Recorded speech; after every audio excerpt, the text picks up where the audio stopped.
Good morning. Buenos dias. Back downtown at the art gallery. I want to talk about freedoms this morning. We were at some rallies. On the weekend, we went over to the island to check some things out to understand the psychology of people in another place and to find out how they feel on the inside and what's going on. You know, we were at that rally. There was like three to 500 people there, and it was interesting to be on the island and see it unfold with what's going on, because there was people that had taken the vaccine, and then there was people that hadn't taken the vaccine. And the interesting thing is, and the thing that I want to teach you about, is that both are fighting for freedom.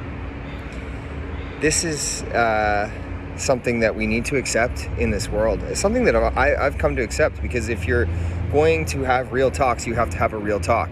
People that have taken the vaccine and are frustrated with people that haven't taken the vaccine are still fighting for freedom.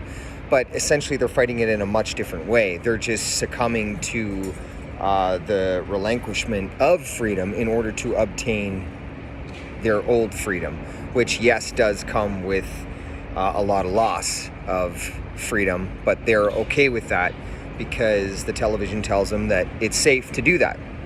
Whereas people that are unvaccinated or vaccinated and thinking for themselves see that there's a problem, don't trust the television and the media and the news that's being given to them in that facet, and have decided to think for themselves and question things, question relinquishing freedoms in order to obtain an old freedom. So that's what's happening.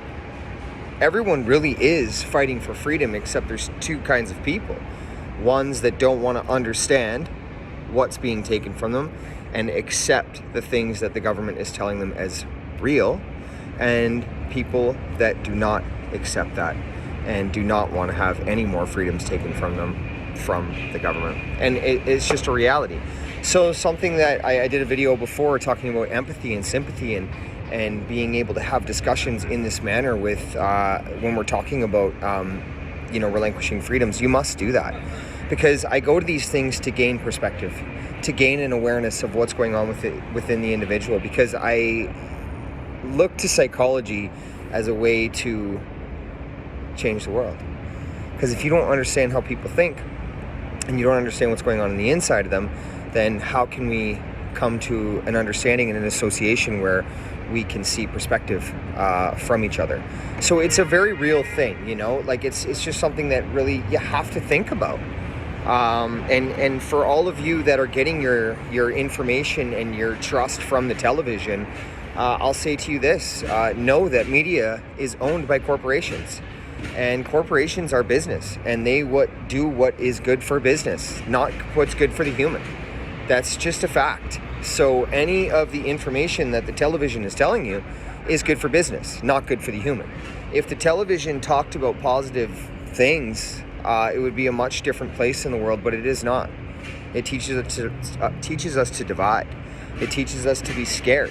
It teaches us to embrace a system that does not embrace us, and then cause turmoil between individuals based on freedom, and what that looks like to you or to them.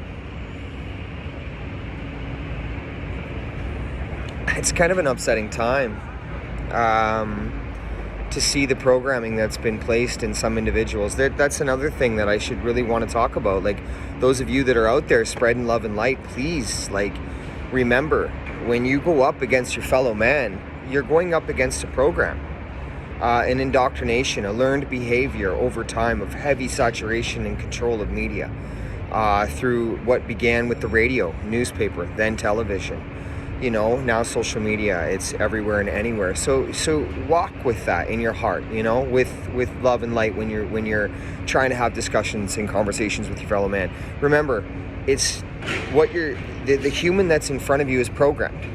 So your challenge is to unprogram, right? Your challenge is not with that individual. It's to break the programming that's been indoctrinated into the individual. That's the pursuit here. That's what we're doing. It's not challenging people, right? You have to have sympathy for that, for what's gone on. It works, Programming a human works. It really does. You can see it, and I see it in the world every day, and it really breaks my heart. I used to get frustrated at seeing people with two masks and, this protection and safety from something that they don't have to be afraid of. It used to frustrate me a lot. But I sympathize and I empathize now, because who am I to put force into an individual that's scared, you know? If I use force versus empathy, I'm no different than them, you know? If I'm heavy on an individual, I'm no different than the television, right? I walk lightly. I'm not heavy, right? I speak facts. I speak truths, and I'm honest and I'm authentic, and I do it with love. And when you do things with love, you're not heavy, you know?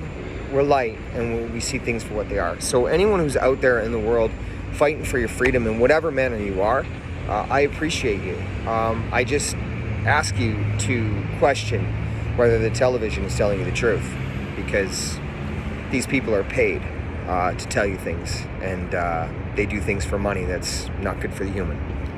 Just keep that in mind, you know? Much love, peoples. Follow my stuff if you like me, if you got this far, you know, like share it too. Like, can you help me? Can you help me get these messages out? Because I appreciate that, you know, I really do. I'm trying new things these days in building this community, because I know that the messages that I get are really good and for the human and good for mankind. But I need help getting them out. So if you could share it, or like my Real Talk for an Unreal World page, I'd appreciate it.